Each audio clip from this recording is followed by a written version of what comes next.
The air inside Tower 12 smelled like a rusted bell, a coppery tang left behind by evaporated water and leaking solvents. The older colonists, those who still depended on oxygen, wore purifier masks that rasped with each breath.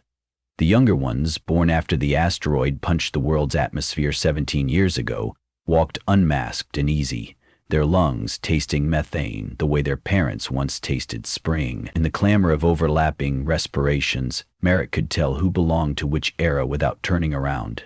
He was patching a sensor array when Lyta arrived. She ducked beneath dangling pipes, her green scarf fluttering like a weed in shallow water. At 17, she was taller than Merrick remembered his own daughter being at that age, though memory and longing distorted size as well as time. Lyta's cheeks glowed with health. She inhaled the refinery's gas-rich air, then exhaled a plume of laughter that fogged Merrick's face shield. "Governor Kyoko's called an assembly," she said. Her voice possessed the warm burr of methane speech, the words rolling from deeper in the chest. "Something about the Genesis engine. You coming?" Merrick tightened the last screw on the sensor bracket, then shook out his aching hand. The tremor was worse today. Oxygen metabolized inefficiently in the dust-laden atmosphere that had followed the strike. The remaining breathable pockets shrank each year. Even with the mask, every task felt like sprinting uphill. "Not sure an old maintainer's needed among visionaries," he said. Lyta nudged his shoulder.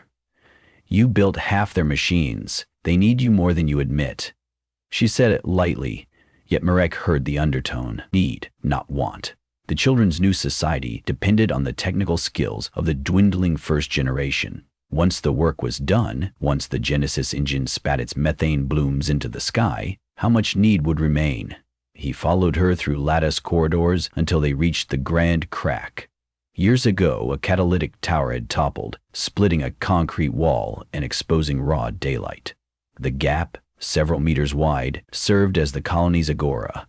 Above, broken catwalks formed ragged balconies. Below, the refinery yard sloped toward the salt marsh created when firefighting teams had dumped seawater across flaming storage tanks. The marsh's oily pools shimmered under pale sun. A crowd gathered around a dais, welded from sheet steel. Governor Kyoko stood atop it, 12 years old, shaven head gleaming. Children born after the impact aged quickly, another adaptation to their hazardous world. Kyoko's charcoal cloak flapped in a draft that reeked of benzene. Beside her rose a colonnade of cylindrical tanks linked by gargantuan hoses, the Genesis engine.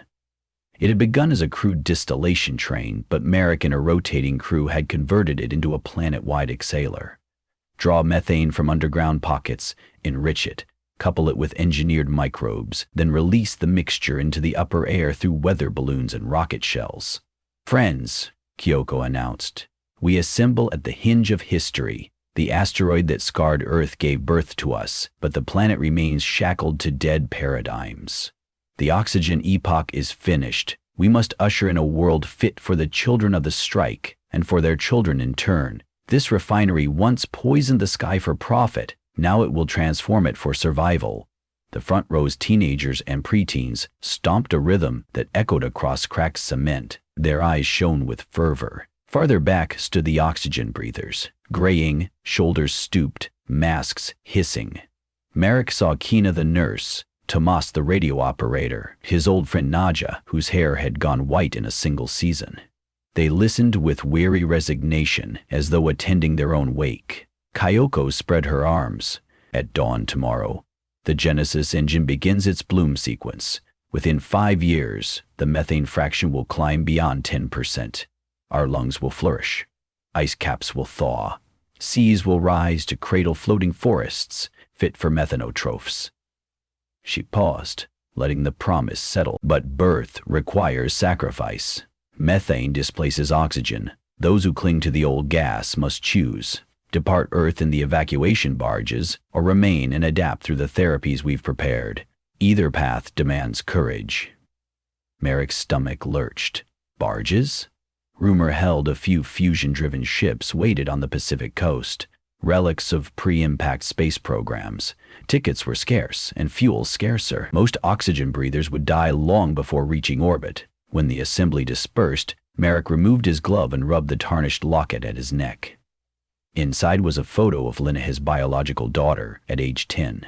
She had perished in a methane pocket during the year of vociferous fires, lungs burning for oxygen that no longer belonged to her world.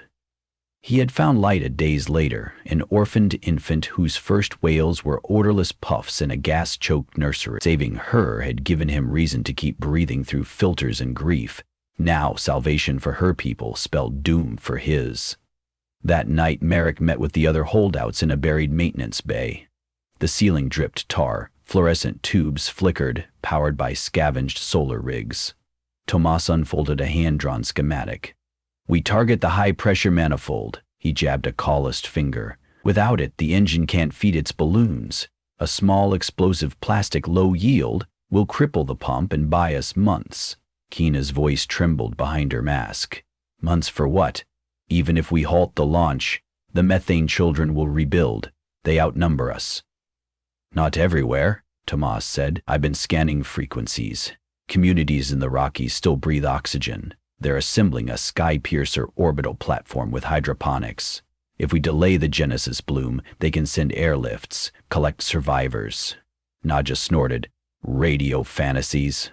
Merrick glanced at Lyta, crouched in a corner, eavesdropping through a grate.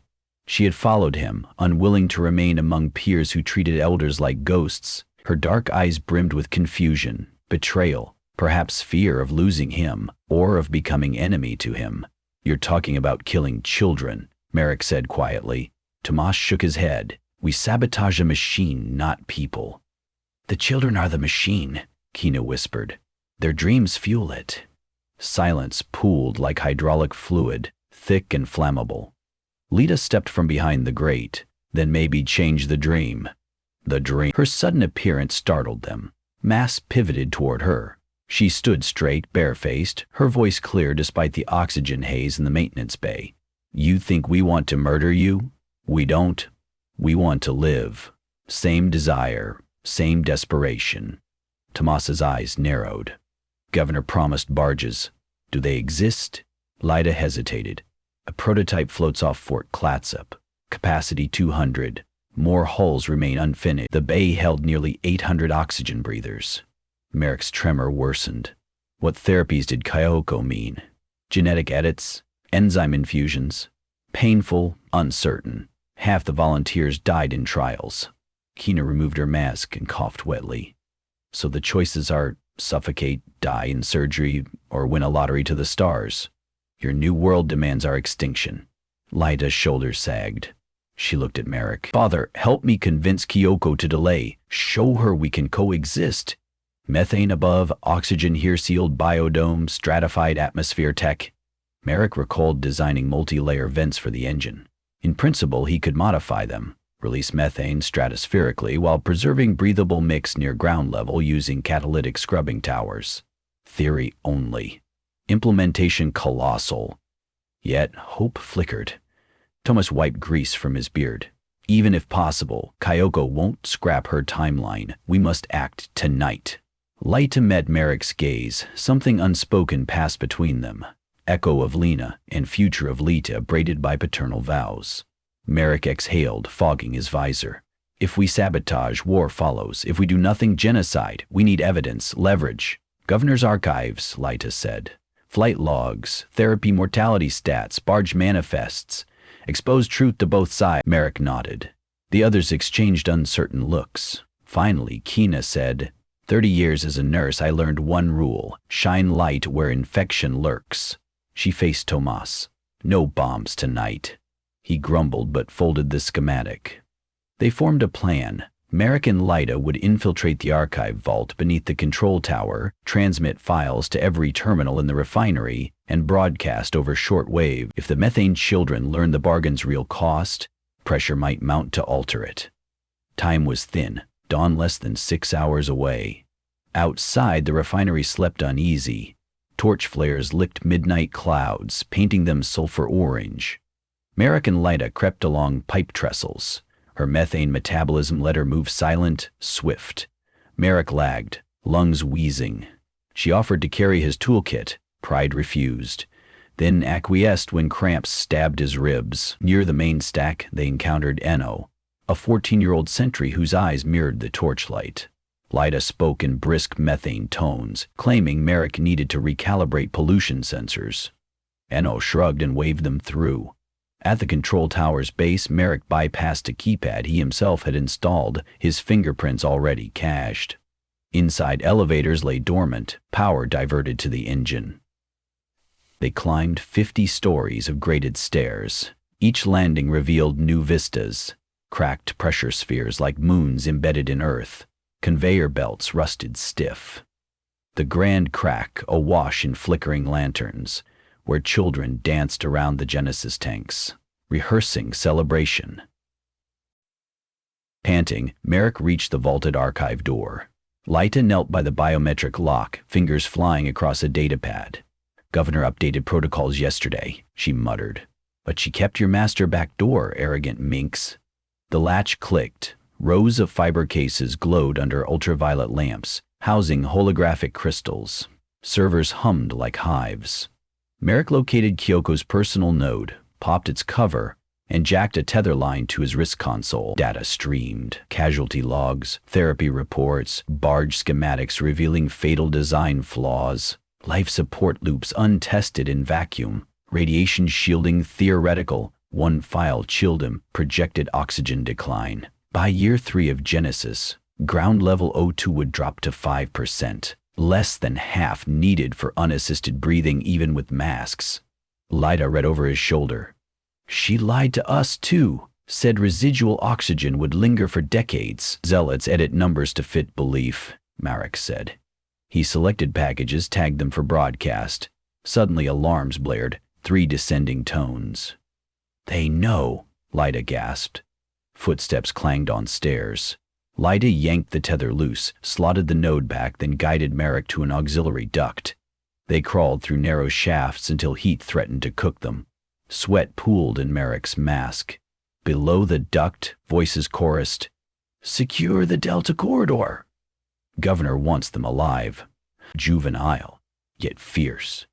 The duct ended at a maintenance room overlooking the Genesis deck. Through slats, Merrick saw crowds assembling. Kyoko stood beside the tallest tank, flanked by sentries clutching stun batons. Her gaze swept catwalks until it locked on the grated vent, behind which Merrick and Lyta hid. She raised a silver comm. "Engineer Merrick," her amplified voice rang. "Step into the light. Bring the stolen data. No harm will come if you surrender," Nita whispered. "She tracks transponder pings. We're cornered." Merrick's pulse hammered. He reviewed their options: fight children, surrender, or broadcast anyway. The duct's service panel held a relay to external antennas. Perhaps they could upload before capture. Lyta pointed at a fiber trunk. "Give me 2 minutes." Merrick unslung his toolkit, retrieved a handheld radio patch. Lyta spliced lines with surgical grace. Merrick composed a message. "To all habitants, Genesis casualty data attached. Oxygen extinction forecast. Barge manifest falsified. Decide with full truth." He cued attachments. Hit send.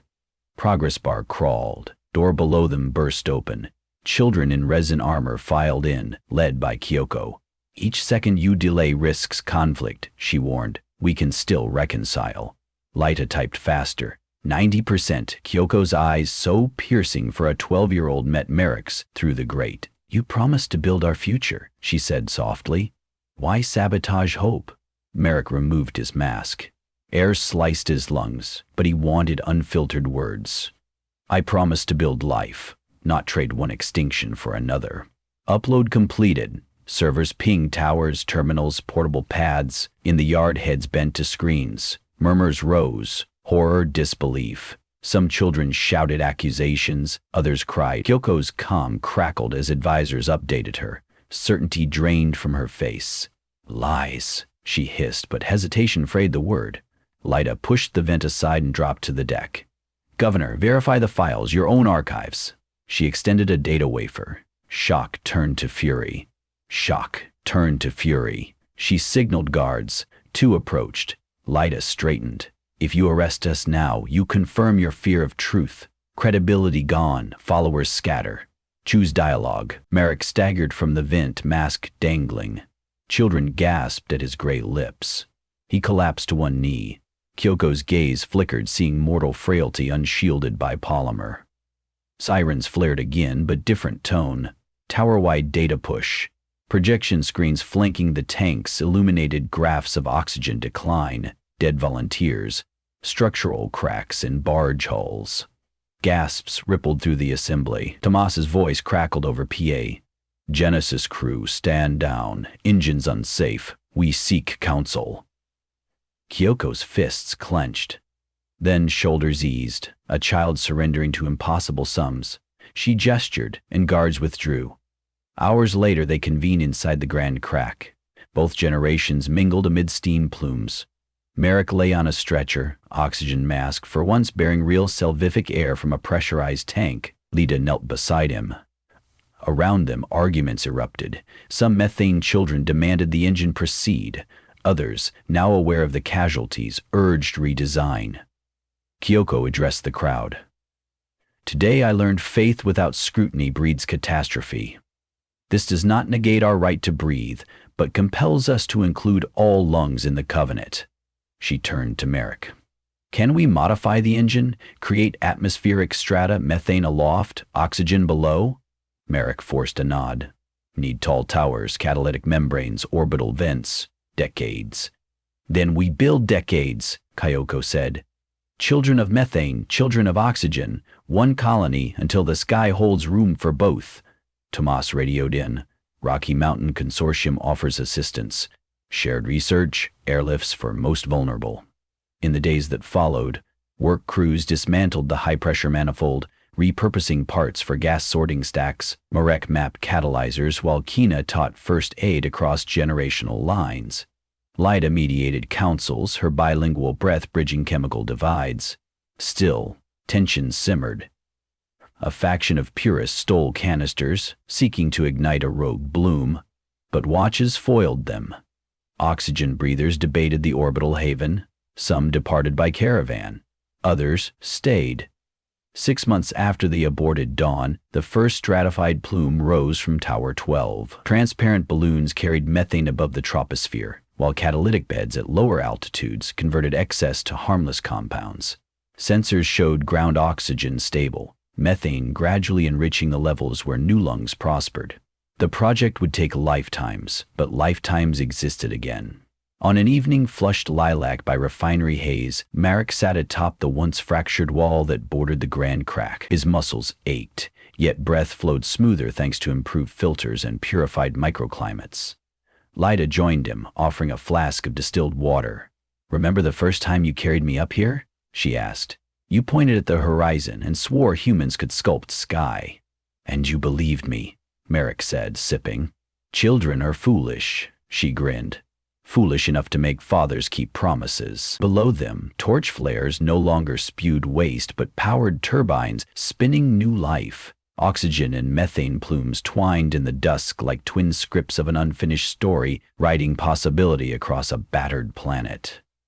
Around them, old and new lungs breathed in alternating rhythms, sometimes discordant, sometimes strangely harmonious, like a duet still learning its shape, yet determined to share the same relentless air.